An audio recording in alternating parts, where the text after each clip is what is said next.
Sore, Kak Friska, suara saya terdengar? Aman, Kak, aman. Gimana kabar Kak Niki? Nggak baik. Gak baik, to the point. Ya dong, kan harus berempati dengan semua investor. Semua. Parah. Oke, oke. Wah, Kak Niki, boleh mungkin sapa-sapa dulu ini untuk teman-teman yang punya nasib sama semua sepertinya untuk hari ini dan beberapa waktu ke depan. Selamat sore, teman-teman semua. Ini timingnya mungkin pas, tapi biasanya kalau kondisi market lagi euforia, lagi naik, eh, live seperti ini nggak terlalu menarik karena semuanya lagi happy kan, nggak perlu nonton live pun, IG live pun pasti aman karena semuanya happy gitu. Iya, saham naik dengan sendirinya, tapi pada saat kondisi seperti ini kelihatannya semua butuh pegangan. Tadi istilahnya Kak Friska kan butuh pelukan online supaya saling menguatkan seperti itu. Ya Bener-bener. mudah-mudahan sore ini kita ngobrol-ngobrol. Saya seperti komen saya waktu itu ke Friska, kita nggak akan jadi penolong, kita nggak sanggup jadi penolong, Bener. tapi mudah-mudahan bisa jadi penenang, paling nggak seperti itu. Wah, ini dia ya. Ingat ya, Minca ataupun Kak Niki juga kami bukan penolong, tapi semoga kami bisa jadi penenang ya teman-teman semua saat ini ya. Yang kondisinya sama, kabarnya sama. Kita semua sedang tidak baik-baik saja ya Kak Niki ya. Apalagi portonya tadi banyak yang Ya. menyala seperti itu.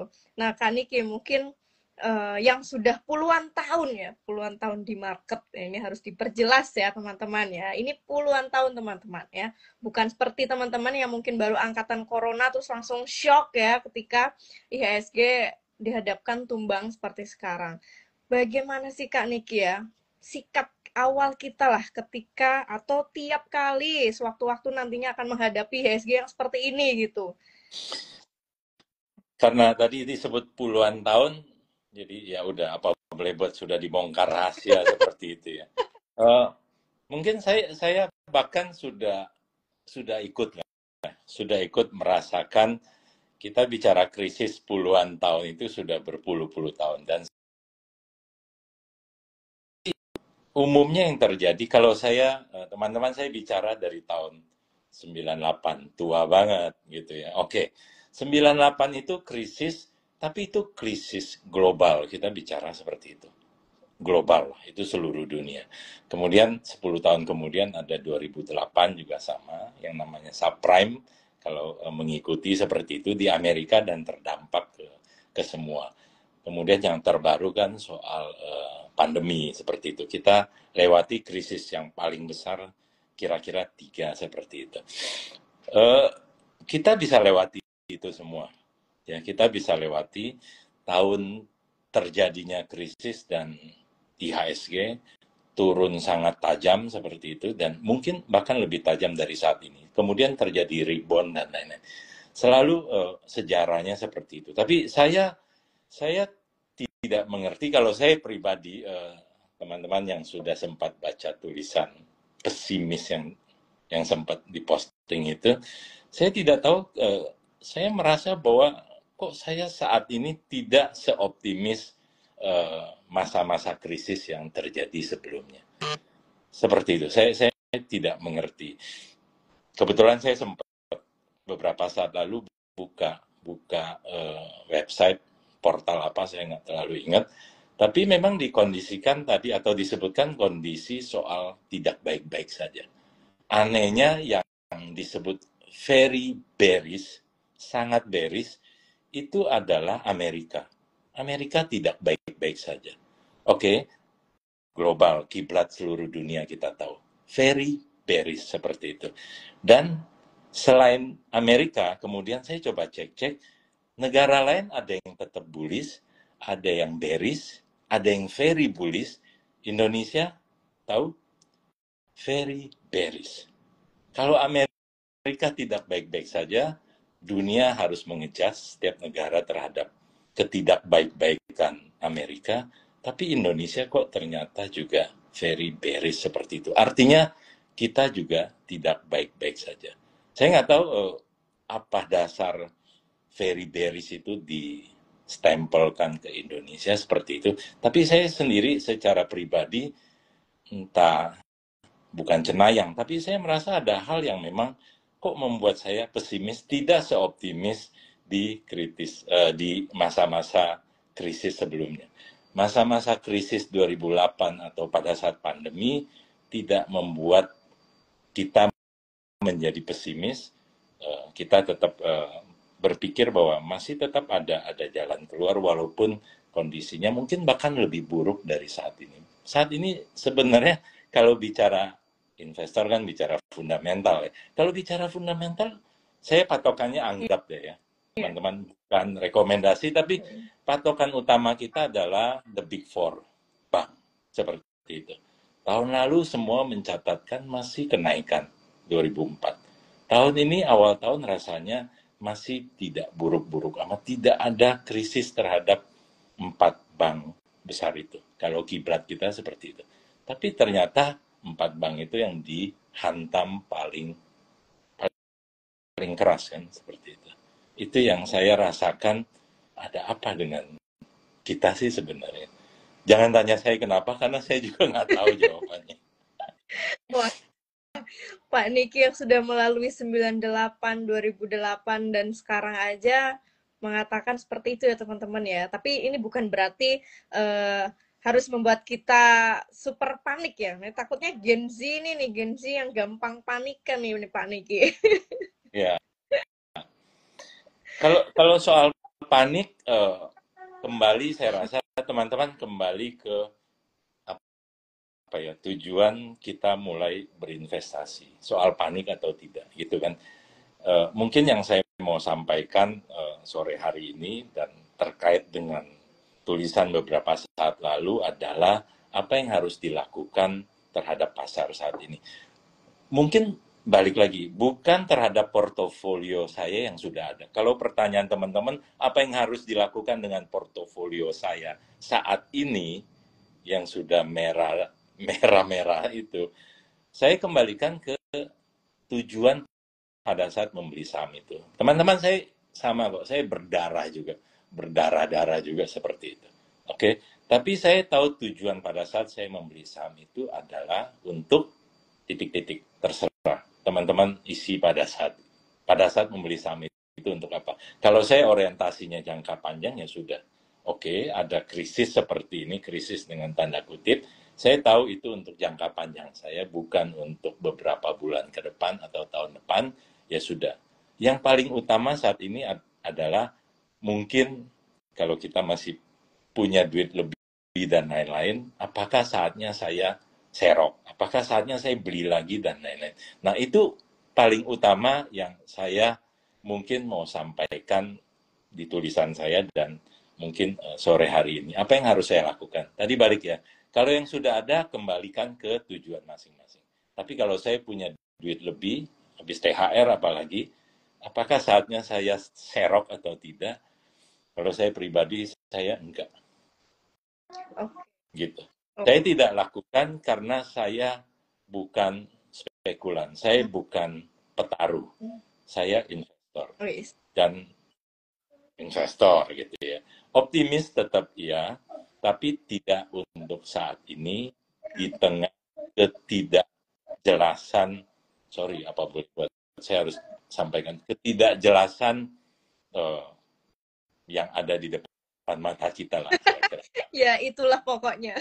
Ya itulah teman-teman, nanti saya jangan sampai sini saya dijemput. Kata jemput itu termasuk salah satu yang membuat ketidakjelasan saat-saat ini. Sudah dengar kata-kata tidak, kata-kata jemput beberapa saat lalu seperti itu. Oke. Oke.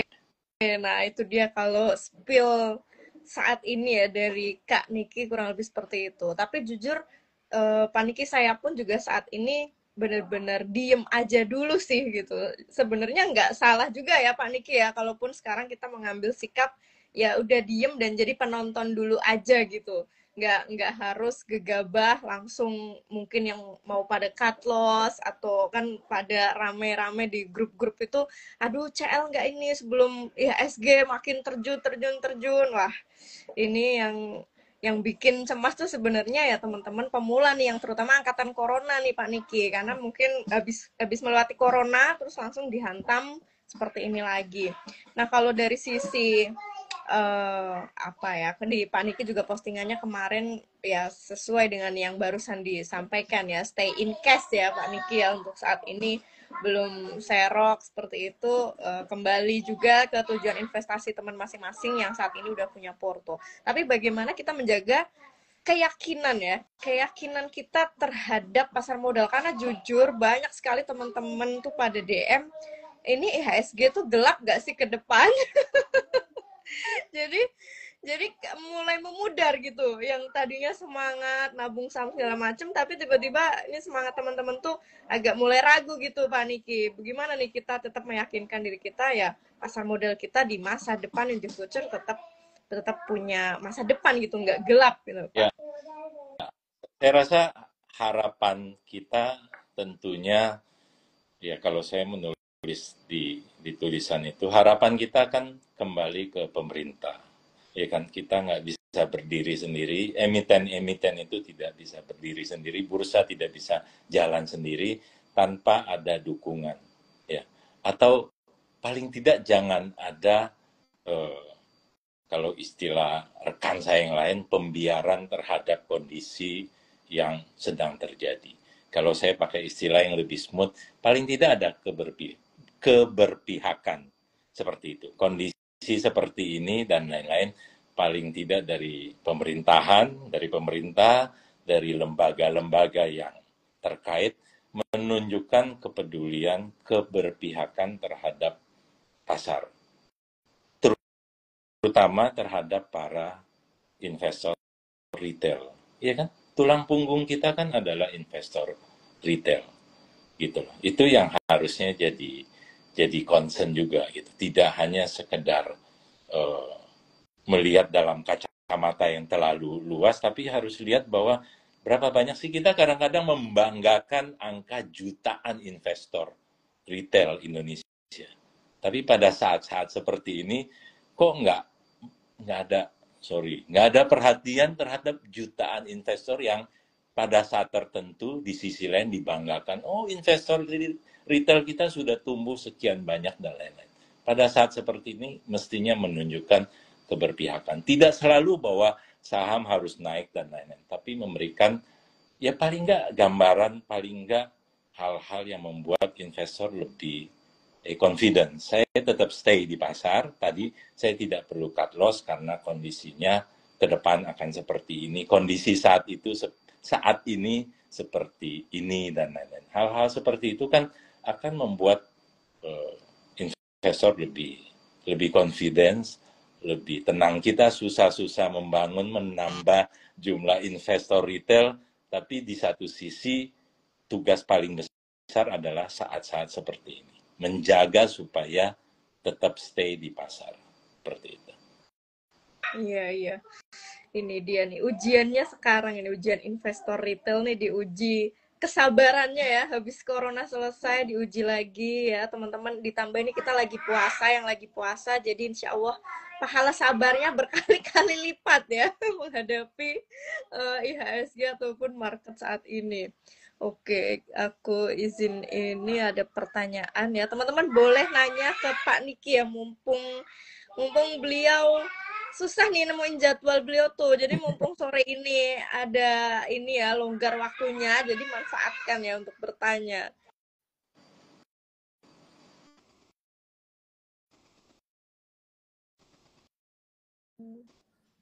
Nah, ini ada mungkin banyak juga yang bertanya terkait Insight Danantara, Pak Niki ya, karena ini baru kan di negara kita. Nah, insight-nya ke depan, ya walaupun kita juga belum tahu ya kinerjanya akan seperti apa, tapi mungkin dari sudut pandang atau POV-nya Pak Niki yang sudah di bursa lebih dari 20 tahun, gimana Pak?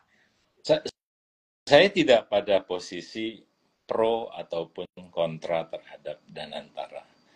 Kasihan sih, bayi baru lahir sudah dicap kiri kanan seperti apapun gitu ya. Saya tidak ahli menilai seperti itu. Saya percaya Danantara pasti dibuat dengan studi sebelumnya. Kan kita bicara bapak-bapak kita itu kan orang-orang pintar lah gitu ya kan. Tapi menilai itu terlalu dini pada saat ini, mungkin baru mulai jalan aja belum, tapi sudah dengan segala hal. Mungkin bukan isu utama terhadap Danantara. Kalau saya mengatakan begitu banyak kombinasi hal-hal yang mungkin jadi campur aduk. Isu Danantara, isu lain-lain, kekalahan 5-1 dari Australia, oh nggak ada hubungan itu teman-teman, nggak ada hubungan. Oke, segala isu ya kita tahu lah, termasuk good corporate governance yang satu belum selesai, kasus satu belum selesai, muncul lagi satu kasus lain dan lain-lain. Begitu banyak hal campur aduk dan akhirnya membuat, kalau tulisan saya atau teman saya kutip doang ya, trust issue terhadap kondisi saat ini. Dan antara akhirnya menjadi korban trust issue itu. Ya, jadi lebih saya rasa trust issue, dan untuk membangun trust, membangun kepercayaan, tidak bisa membalikan tangan seperti itu kan. Jadi mungkin butuh waktu sedikit, kita harus bersabar untuk itu. Tapi bapak-bapak yang di atas ingat, membangunnya susah, tapi 1-2 kalimat atau 1-2 tindakan yang salah dan itu meruntuhkan semua yang dibangun susah-susah. Oke, ya benar kata Pak Niki ya teman-teman ya. Masih bayi, baru lahir, ya kita pun juga belum bisa menilai ya, tinggal berdoa yang terbaik dan menunggu ya, semoga memang kinerjanya akan bagus, bisa memberi apa ya, angin segar untuk pasar modal kita. Amin, amin. Karena sepertinya pasar modal kita saat ini lagi butuh banyak angin segar, tapi belum ada anginnya, Pak. Iya, setuju, belum ada angin. Belum ada. Boro-boro mau segarnya, anginnya aja belum ada. Iya, makanya nungguin angin segar tapi kayak belum ada tanda-tanda nih gitu. Jadi ya semoga Danantara ini kedepannya bisa menjadi salah satu angin segarnya untuk pasar modal kita. Nah, ini ada yang bertanya, dengan kondisi saat ini, kapan kondisi terbaik untuk kita masuk kembali ke pasar saham, Pak Niki? Kalau sekarang mungkin kita stay in cash, wait and see. Nah, kira-kira mulai bisa masuk di fase yang seperti apa, Pak? Saya tidak tahu jawabannya. Jawaban paling mudah, tapi paling realistis buat saya, tidak tahu. Sejujurnya saya tidak tahu. Kita kita seolah kemarin merasa, oh sudah saatnya masuk, sudah saatnya masuk. Tapi berapa kali sih kita kegocek dengan itu? Ini kita rasakan seperti, again, saya pakai contoh the big four lah. Hari ini coba lihat turunnya berapa persen seperti itu. Kemarin-kemarin kita berpikir sudah murah dan lain-lain. Tapi pada saat dia naik, apakah juga itu saat yang tepat untuk masuk dan lain-lain? Sejujurnya saya tidak tahu. Kalau saya tahu mah jagoan banget gitu ya. Tapi balik lagi, mungkin kita masing-masing nanti akan mudah-mudahan kita bisa merasakan bahwa oh ternyata tadi yang disampaikan sudah muncul keberpihakan, sudah muncul kepedulian. Kita tahu asing sampai terakhir, oke, asing paling sensitif dengan yang namanya trust issue, dengan GCG seperti itu. Dan kita tahu mungkin sampai dengan hari ini sudah lebih dari 30 triliun mereka keluar seperti itu. Saya nggak bilang kiblat kita asing, tapi itu menunjukkan hal-hal seperti itu. Jadi balik lagi, saya percaya kita semua bisa terus mengikuti perkembangan, kita tetap melihat perkembangan seperti itu, karena duit yang ditimbun sementara di cash itu, kan kita lagi menunggu saat yang tepat untuk masuk, ya kan. Tapi tidak terburu-buru, dan sekali lagi kita tidak bertaruh gitu loh. Kalau saya masuk sekarang, saya tetap dak-dikduk bakal naik atau bakal turun. Artinya saya berspekulasi lagi. Mestinya seorang investor pada saat membeli saham, pun kalau turun saya tidak galau. Karena saya investor. Tapi kalau saya lakukan saat ini, saya nggak bisa tidur karena besok saya takut minggu depan bakal turun lagi. Iya kan? Kalau kondisi normal atau kondisi krisis pun yang terjadi saat itu, pada saat saya membeli saham di masa pandemi, tidak ada ketakutan sama sekali pada saat itu. Karena saya merasakan bahwa segala segala aspek pemerintah concern dengan itu dan lain-lain, dan segala aspek mendukung untuk mempercepat selesainya pandemi seperti itu.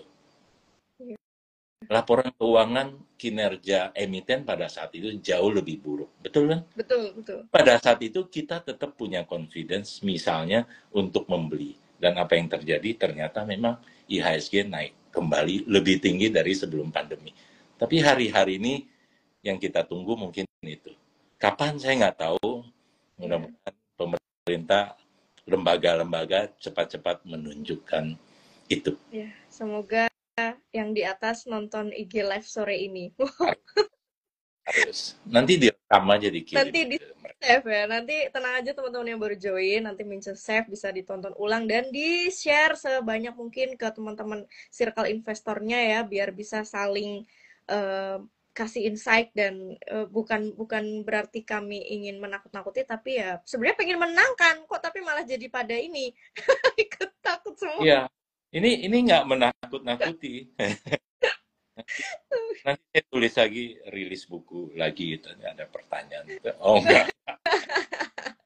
Wah iya, jangan lupa nih ya, Pak Niki bukunya udah banyak nih di Gramedia ya, di online ya teman-teman yang pengen dapat insight dari Pak Niki, silahkan baca langsung ya. Atau lewat IG Emiten News juga banyak banget data-data lucu-lucuan di situ ya, buat kita-kita circle investor yang wajib dibaca tiap hari pastinya.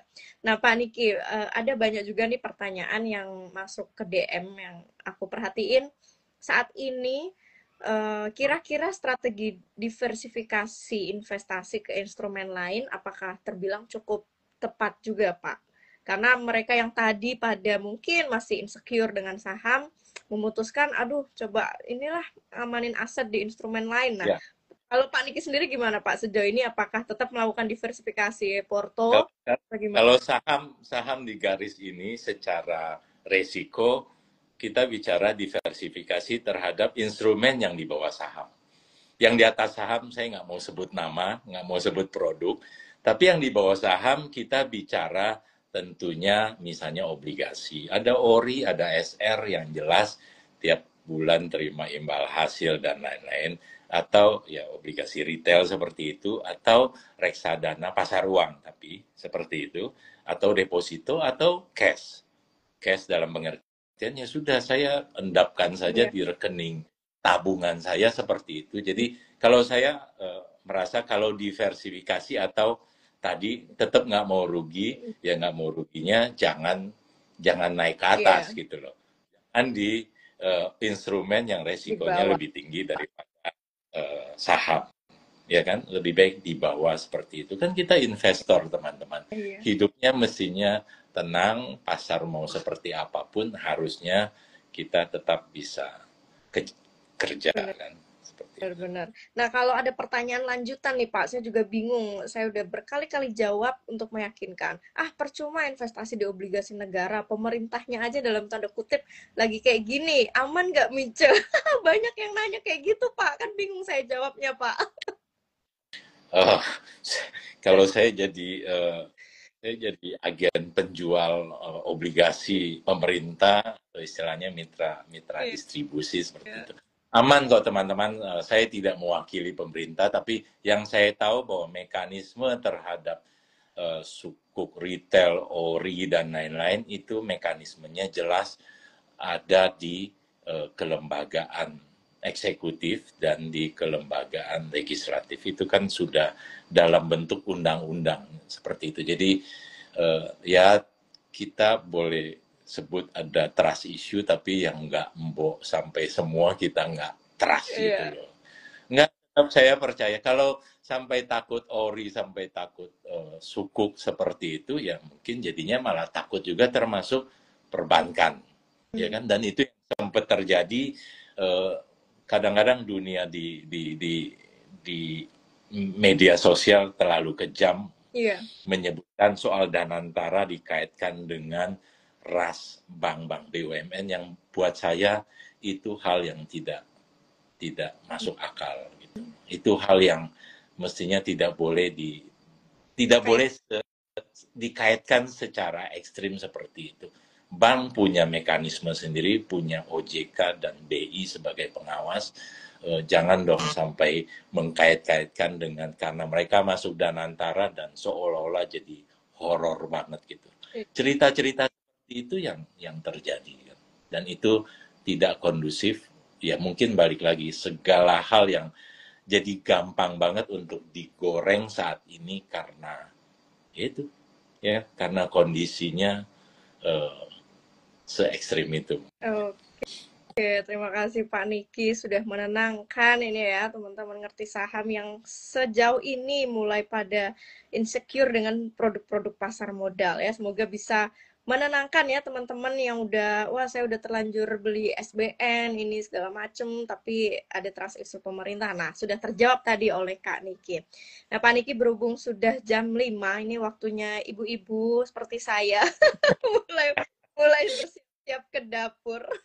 Mungkin boleh closing statement. Wejangan terakhir nih untuk wejangan pamungkas ya kita nyebutnya wejangan pamungkas nih untuk teman-teman investor yang saat ini masuk ke paguyuban nyangkut ya se-Indonesia. Ya, kita semua Ya, satu paguyuban semua soalnya kita saat ini. ya sama. Saya juga sepaguyuban juga sih. Sama saya bagian daripada teman-teman juga. Saya merasakan kondisi yang sama dan karenanya saya menulis yang saya rasakan dan menurut pendapat saya bukan seorang influencer, saya nggak pinter hal-hal seperti itu, tapi balik lagi dari kacamata seorang investor yang harusnya menanggapi kondisi saat ini tetap dengan kondisi yang waras kan, tidak kena mental, waras, tetap happy, tetap bisa menjalani hari-hari ini walaupun pasar sedemikian merah seperti itu. Balik lagi tadi beberapa hal yang saya sebutkan di depan dan jangan lupa akhirnya berbelok jadi seorang spekulan hanya karena melihat seolah-olah ada opportunity pada saat penurunan seperti ini. Kita bukan petaru, kita bukan spekulan. Lebih baik kita sambil mengamati perkembangan lebih jauh seperti itu. Harapannya kan tetap kita optimis, kita maunya mudah-mudahan dalam waktu segera. Kapan saya nggak tahu, tapi kita semua berharap segera. Mudah-mudahan habis Lebaran semuanya akan menunjukkan hal-hal yang positif untuk kita. Tetap Amin. semangat. Semangat, semangat, semangat teman-teman ya. You're not alone. Sama semua ya kita nasibnya saat ini. Jadi cukupi sudahlah kegalauan kita ya. Jangan berlarut-larut ya, apalagi di 10 hari terakhir Ramadan ini ya. Ya udah kita aktivitas seperti biasa. Biarkan pasar modal bertemu titik terangnya dengan sendirinya nanti ya. Kita sebagai investor ya udah sesuai dengan tujuan investasi masing-masing ya. Tetap jaga semangat investasinya. Oke, mungkin sampai di sini dulu ya teman-teman ya, karena sudah jam 5 WIB, ini yang Wita, WIT mungkin udah pada berbuka, selamat berbuka puasa ya untuk teman-teman di Indonesia wilayah timur. Buat Pak Niki, terima kasih banyak Pak, setelah sekian lama susah menemukan waktu untuk ngobrol, Alhamdulillah akhirnya bisa berkenan ya sharing hari ini, semoga jadi amal jariah Pak Niki juga ke depannya ya. Mudah-mudahan pada saat nanti indeksnya naik, saya Oh iya, diundang lagi untuk kita ngobrol, nggak hanya pada saat turun seperti itu. Ya. siap. Pada saat naik nanti kita happy-happy teman-teman ya. Oke, Kita oke. akan ngobrol-ngobrol happy-happy. Dan Siap, akan ada siap. saatnya kita percaya itu. Betul ya? Siap, siap Pak Niki. Terima kasih banyak ya untuk teman-teman. Oke, Terima kasih banyak semua. oke, Selamat menanti berbuka puasa. Mince izin oke. tutup. Wassalamualaikum.